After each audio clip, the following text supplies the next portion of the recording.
Now I will preach the noble teaching of the Buddha.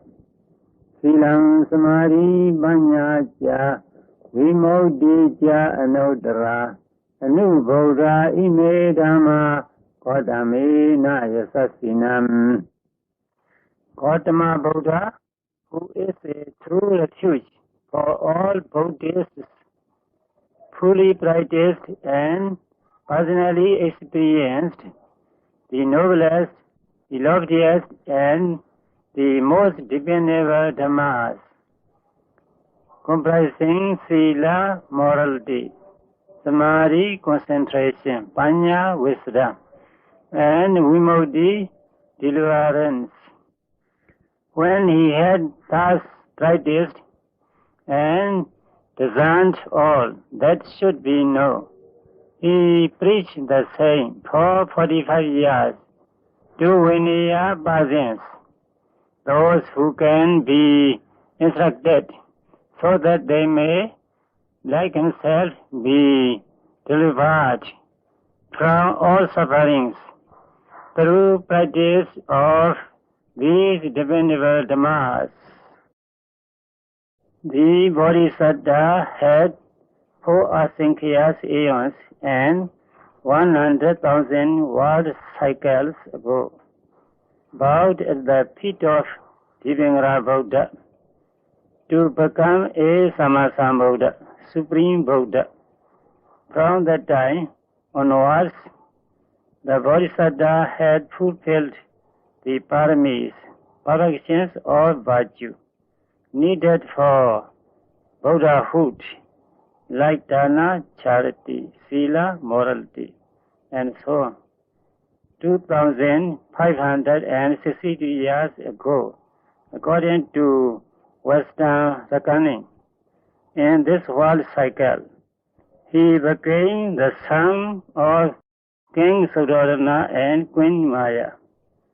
The king father gave the name of Sayādaw to his child, the Bodhisattva, at the age of 16.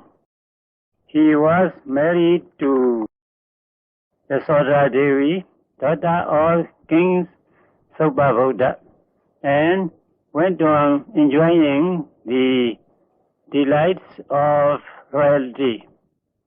When he was 29 years of age, he came to realize the ills of old age, sickness, and death, and renounced the world in order to find out for himself and others the Dhamma that can liberate one from old age, sickness, and death.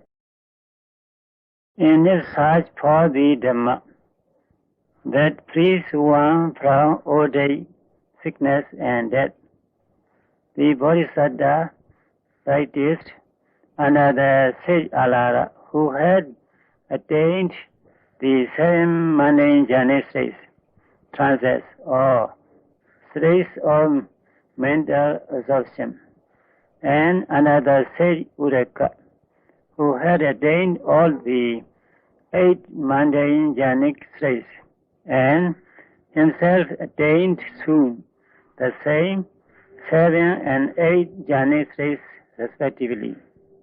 But these jhanic states are incapable of freeing one from old age, disease, and death.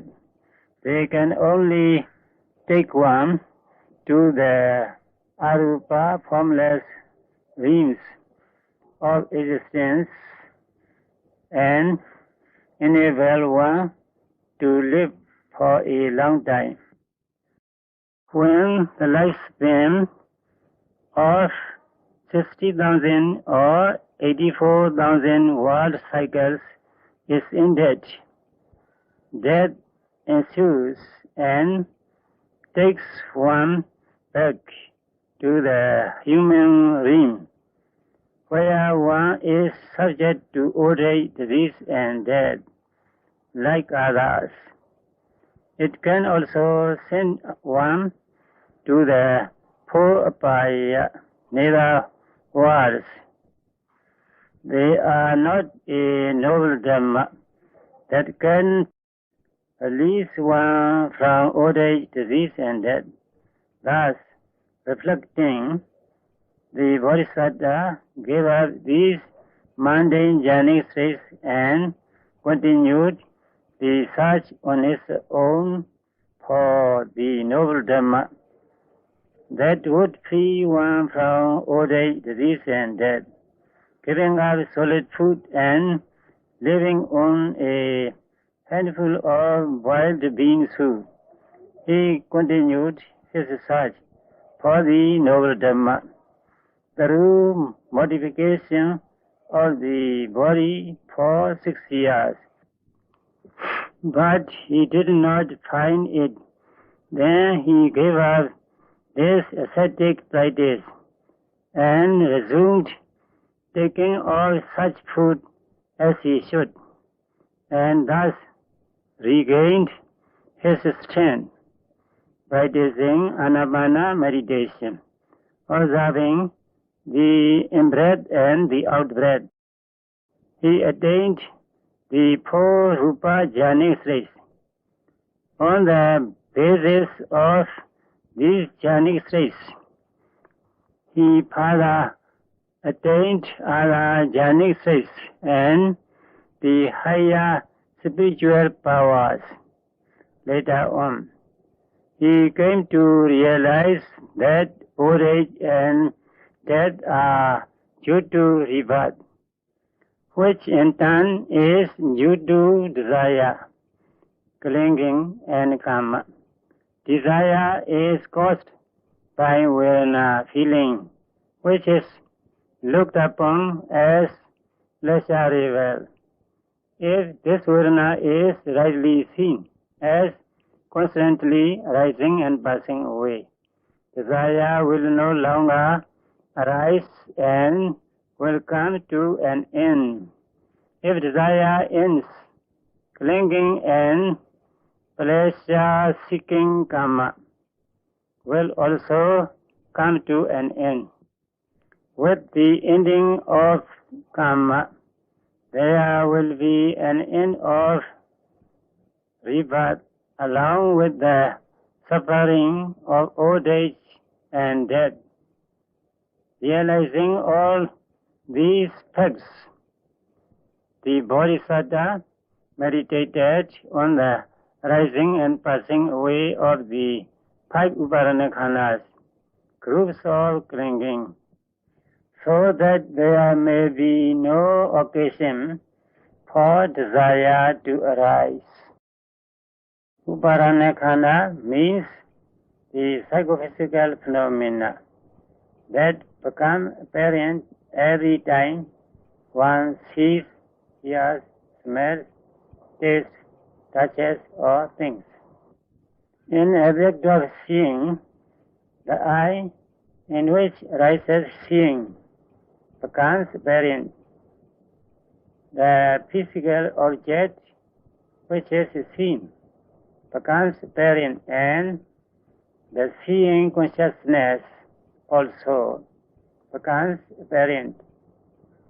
Along with this consciousness, the feeling of pleasure or non-pleasure at the sight also becomes apparent. The perception sanya of what is seen, the encouragement prana to see, and the attention manasikara to the sight seen. All these also become apparent. All these, the eye and the sight, constitute Rupa-khana, the aggregate of material qualities. These material qualities are also taken as permanent, pleasing, and as a living atta, substantial entity, and are clung to. Because of this clinging, the eye and the sight are called in Pali as Upadanakhanda. Because of a similar attachment, the I consciousness, etc., are also called Vijnana Uparane Khanda, Vedana Uparane Khanda, Sanya Uparane Khanda, and Sankhara Uparane Khanda. In brief, the I and the sight are Rupa, material qualities. The consciousness of sight is Nama, mental quality. There are only these two qualities, material and mental. These phenomena arise every time something is seen, and at every act of seeing. They arise and pass away now and then. However, if they are not noted at the time of seeing, they will be clung to as a permanent entity. Thus, through this manner of attachment and karmic act to achieve pleasure, rebirth arises. On account of rebirth, the sufferings of old age and death are undergone. If noting is made at every moment of seeing, the rising and passing away of the five upadana khandas will be realized and attachment removed. Thus, karmic act and rising of a new bhava existence will cease, resulting in the cessation of the sufferings of old age, disease, and death. In the same way, if the phenomena that arise at the moment of hearing, smelling, tasting, touching, and thinking are not noted, and awareness of the same is not there, new bhavas will arise and the suffering of old age, disease, and death will have to be gone through. If, on the other hand, the psychophysical phenomena that arise are noted and perceived rightly, the coming into being of new bhavas will cease. So also the sufferings of old age, disease, and death. Thus, reflecting on the arising and ceasing of suffering, the Bodhisattva meditated on the arising and passing away of the uparane khandas. In such meditation, he was soon freed from the bondage of asvakilesa, the impurity of the outflows, and became the omniscient Supreme Buddha. So the Buddha preached thus: Tassa panchasu uparane khandesu uriya bhayanu vasino viharado najira seva anuparaya asvehi chaitam vimochi. This in brief is how the Buddha himself practiced so as to be free from sufferings of old age, disease, and death, etc., and realize the noblest dhammas of sila, morality, samadhi, concentration, panya, wisdom, and vimukti, deliverance. In this manner, did the Buddha himself realize the Dhamma, which is cessation of all sufferings, and preach it out of compassion to all beings, so that they might, like himself, come to know and experience the true Dhamma, which is cessation of sufferings. Initially, the Buddha preached this Dhamma to his 5 disciples, Kondinya, Vapa, Bhariya, Manama, and Asaji. Those 5 disciples were the ones who had attended on the Bodhisattva while he was for 6 whole years practicing the austerities, going without solid food and living merely on a handful of boiled bean soup. They had done so hoping that the Bodhisattva, who had shrunken to a mere skeleton of bones and seconds, would soon, today or tomorrow, attain Buddhahood. But when the Bodhisattva resumed the taking of solid food again, in order to be able to practice Anapana meditation, they had lost faith in him, reflecting how he could attain the noble Dhamma when he could not attain it, even while he was practicing austerity by abstaining from solid food. They considered that the Bodhisattva had deviated from the true path that would enable him to realize the noble Dhamma. Looking down on the Bodhisattva, thus they had left him and gone to and been living in the Meghalaya forest, Deer Park, near Benares, 18 yojanas, 140 miles away from Bodh Gaya. The Buddha went to Meghalaya, where they were, and sitting at the place they had prepared, asked them to listen to his teaching. He said to them thus, I have found the noblest Dhamma, that is deathless, and if you practice in accordance with it, you will attain the noblest Dhamma that you seek for. Listen.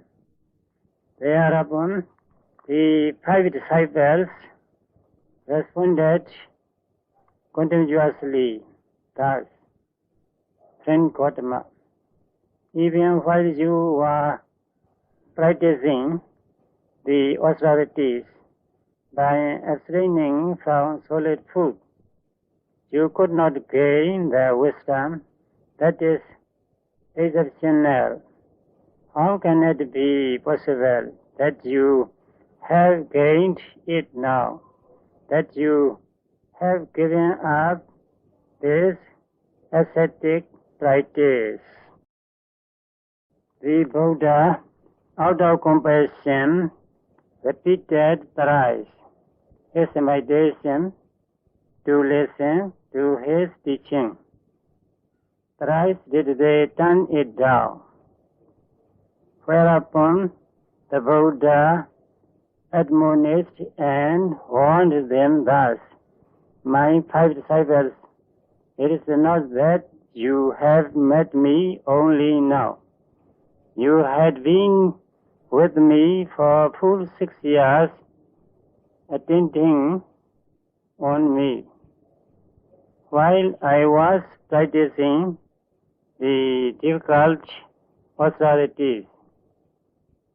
Did you then hear me saying that I had gained the exceptional Dhamma? Thereupon, the 5 disciples, believing that it must be so as the Buddha had said, since he had not said then that he had realized the exceptional Dhamma, prepared to listen to the teaching. The Buddha then preached the Dhammacakka Bodhana Sutta, beginning with these words, Dve me bhikkhave anta pavajidena nasevidava. To such preaching of the Buddha, respectful attention should be paid in accordance with the following statement. Buddha so bhagava bodhaya dhammande seti. The meaning is this. After realizing the true Dhamma himself, the Buddha preached it to Vinaya persons, so that they may, like himself, come to realize the true Dhamma. I shall now explain a few passages from the Dhammacakka Bodhana Sutta, the first preaching of the Buddha. From the age of 16 till the age of 29, the Bodhisattva Prince Siddhartha enjoyed the pleasures of the senses, surrounded by his consort Yasodhara Devi and other female companions.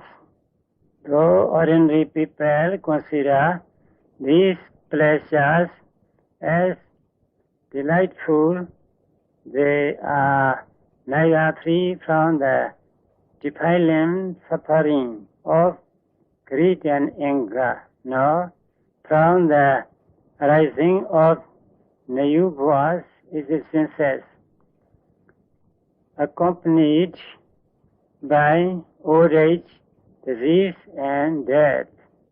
Thus, in the eyes of wise and foresighted people, there is no satisfaction whatever in the enjoyment of these sensual pleasures.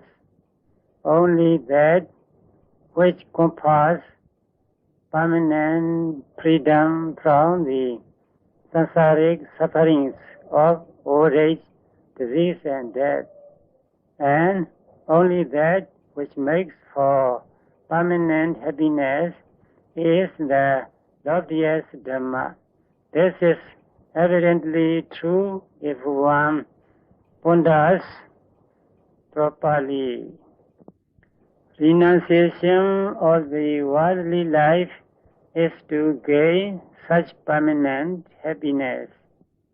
But this lasting happiness would be complete only if there is freedom from the impurities of greed and anger. That is why the Buddha taught that the monk who had gone forth to free himself from these defilements should not indulge in the vulgar enjoyment of sensual pleasures. This is looked upon as an extreme practice. In conformity with this precept, the Buddha let it be known that he himself had forsaken these sensual pleasures from the age of 29. He also let it be known that his giving up the extreme austerities and taking gain such food as he should was not enjoyment of sensual pleasure, but strengthening of his body so that he could properly engage in anapana, meditation, etc. This fact also deserves respectful acclamation. sustaining himself daily on a mere handful of boiled bean soup and practicing self-modification for 6 years without gaining any novel Dhamma. The Bodhisattva realized that it was a fruitless exercise that only brought suffering. He therefore let it be known that he had forsaken it as being not worthwhile. The true middle way was found only after the Bodhisattva had given up these two extremes of sensual pleasure and self-torture. What is this middle way? It consists of number 1, Samadhi, right view. Number 2, Samma Sankappa, right thinking or resolution. Number 3, Samma Vaca, right speech. Number 4, Samma Kammanta, right action. Number 5, Samma Ajiva, right living or livelihood. Number 6, Samma Vayama, right effort. Number 7, Samma Sati, right mindfulness. And number 8, Samma Samadhi, right concentration. All these 8 parts of the right path, Samma Vaca, Samma Kammanta and Samma Ajiva, are Sila, morality, making us. If the 5 precepts are scrupulously observed, Sila Maganga is accomplished to a reasonable extent. But for full accomplishment, attainment of the Sadapati Magga is essential. That is why Sadapati Magga and Phala Attaina is described as Silesu Tripurakari. Person who is practicing with full accomplishment of morality, Samma Vayama, Samma Sati, Samma Samadhi, these 3 making us are Samadhi, concentration, making us. These making us are reasonably accomplished on the attainment of a jhanic state. But the accomplishment of these making us are really complete only on the attainment of Anagami Magga. That is why the Anagami Magga and Phala Attaina is described as Samadhi Samay Tripurakari, person who is practicing with full accomplishment of concentration. Samadhi and Samma Sankappa. These 2 making us are Panya wisdom making us. While noting physical and mental phenomena which emerge on every act of hearing, seeing, etc. and on realizing they are arising and passing away, the Panya making us, along with the basic Sila and Samadhi making us, are developing. The Bodhisattva was liberated from the aswakilesas, the impure outflows by Radhamega and Pala, and became the Buddha through observing the rising and passing away of the Uparana khanas, groups of clinging, and developing these 8 Magangas. The Buddha himself found the right middle way called Majjhima Patipata by avoiding the 2 extremes and developing the 8 Magangas, and taught the practice of this middle way, which is conducive to the opening of the eye of wisdom and to the attainment of wisdom itself, and so on. Here, the eye of wisdom means the act of knowing. This act of knowing is figuratively spoken of as the eye of wisdom, because it sees as if with the eye. What kind of knowledge does arise with every act of seeing, hearing, touching, or knowing? Whatever is experienced is only psychophysical phenomena and cause and effect only. It is also personally experienced that there is no permanent atta or self-entity. It is clearly seen with one's own knowledge that there is only an ever-changing flux of non-substantial psychophysical phenomena.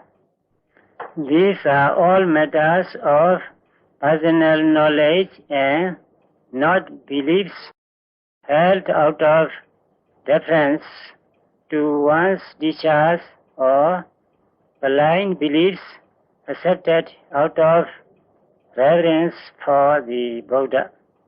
That is why the Buddha's teaching is praised as Sandaithika, the Dhamma that can be personally experienced if practiced.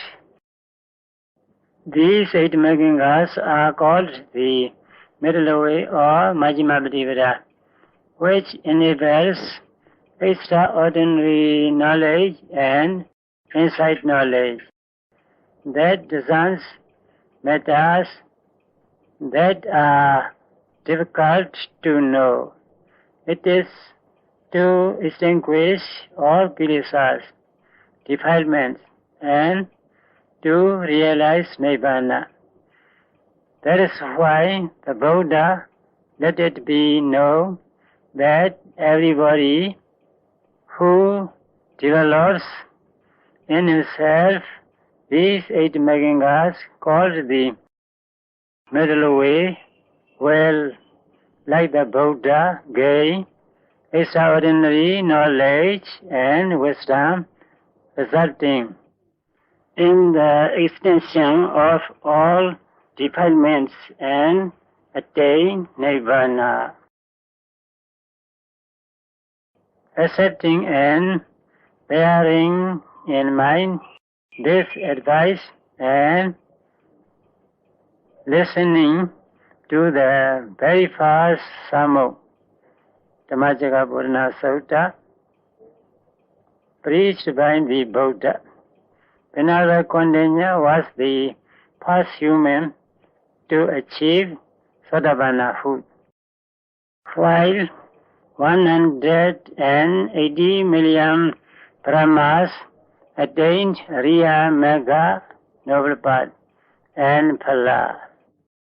As for the Devas, innumerable numbers of them achieved this extraordinary Dhamma.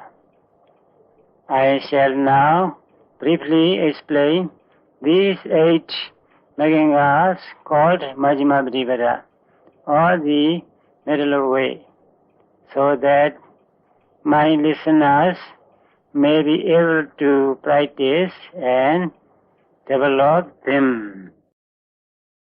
According to Indian practice, the yogi Palingam Avujjhitawa must sit in cross-legged position. This is directed to enable the yogi to sit for long. According to the practice of some parts of the world, one may also sit on a chair and meditate. Ujjham kayam panidaya, the upper part of the body must be kept straight. One must not be bent or slack while seated, lest virya energy be weak or lacking. One should not sit leaning back either. Trimukhaṁ sattvaṁ upadavitava. The mind should be directed towards the object of meditation. Whether it is kasina, an external object meditation, asubha, impurity or loathsomeness meditation, or anapana, observing the in-breath and the out-breath meditation. The mind should be so directed, that is, towards the object of meditation. Vipassana meditation means observing every phenomenon occurring at the 6 sense doors. In the beginning, however, it would not be possible to observe each and every phenomenon occurring at the 6 sense doors. One should begin with observing the few phenomena that are of a pronounced character. That is why we advise the noting of the rising and falling of the abdomen. In the first instance, direct your attention to the abdomen. You need not observe with the eyes, which should therefore be kept closed. While the abdomen rises, note rising, and while it falls, note falling. This is not to be said verbally. It should only be noted mentally. The name that you utter is immaterial.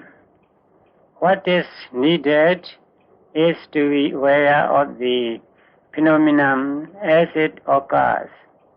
That is why try and be continuously aware of both the beginning and the end of the rising as well as of the falling of the abdomen. This is observing the Vayodhatu element of motion as it manifests as tension and movement in the abdomen.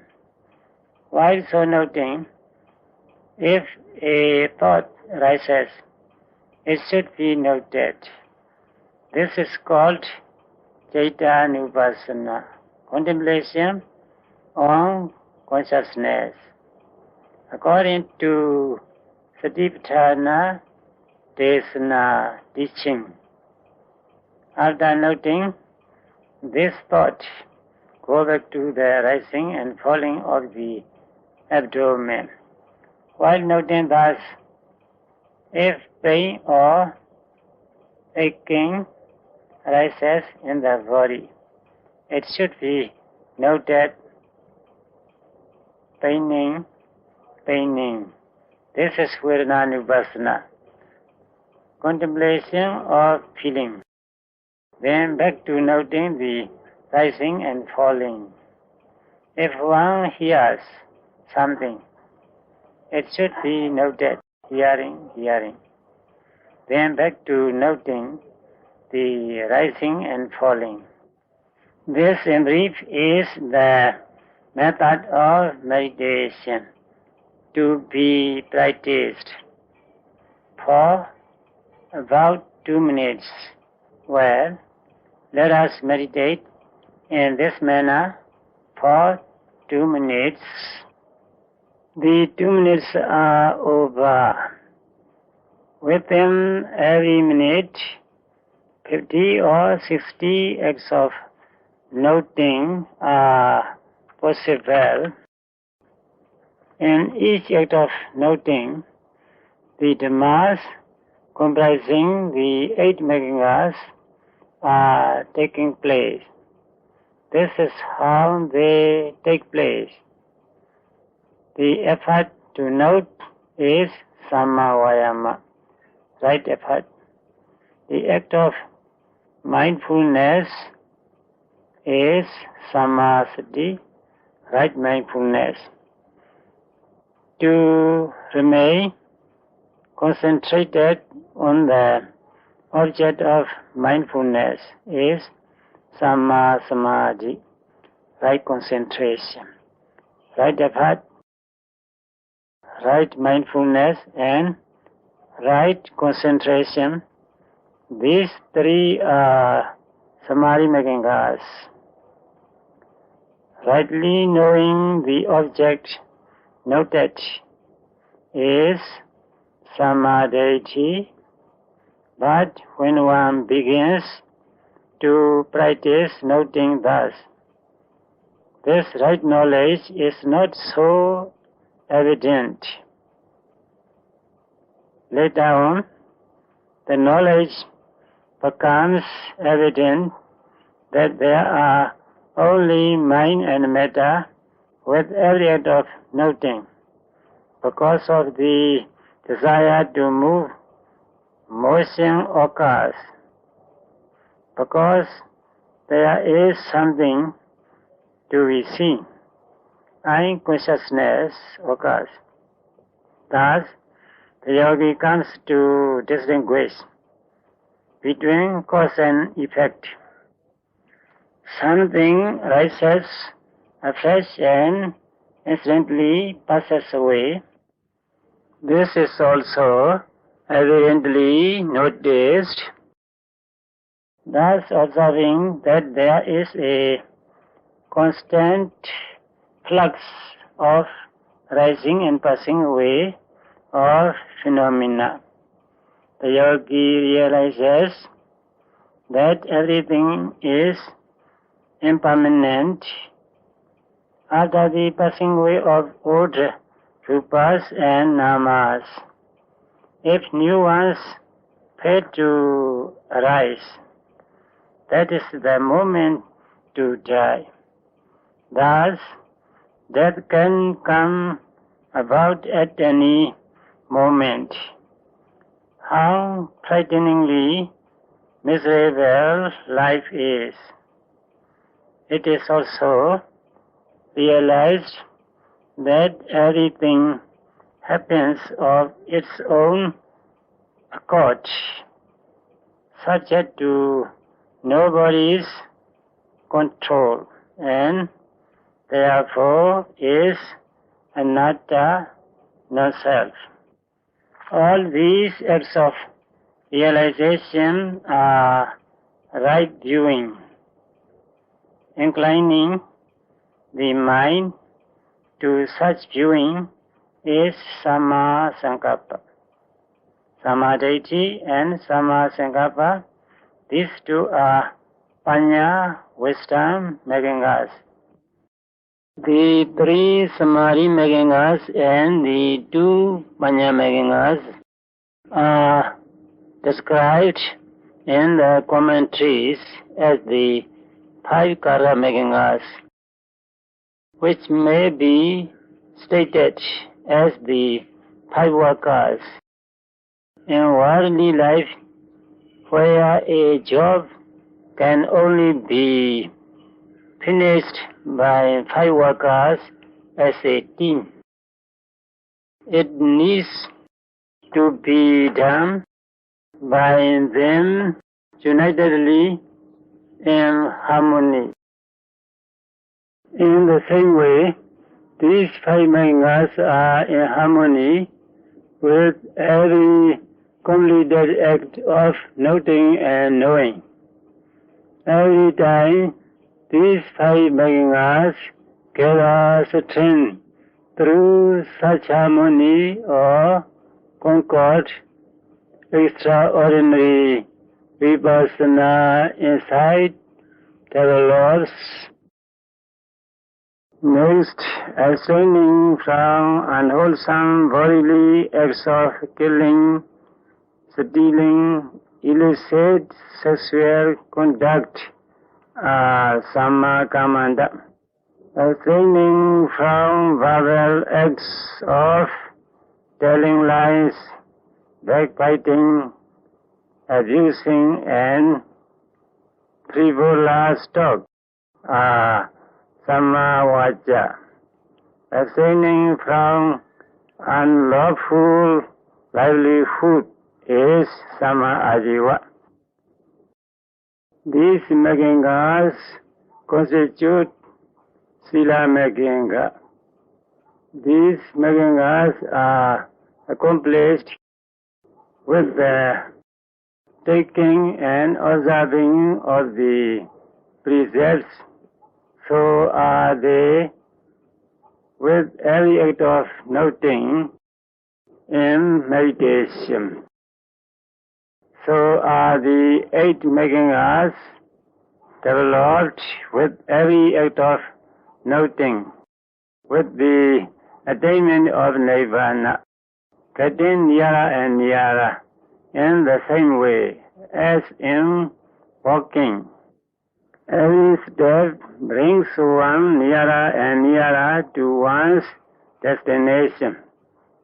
Just as with the last step you arrive at your destination, so also you attain Nirvana with the last act of noting.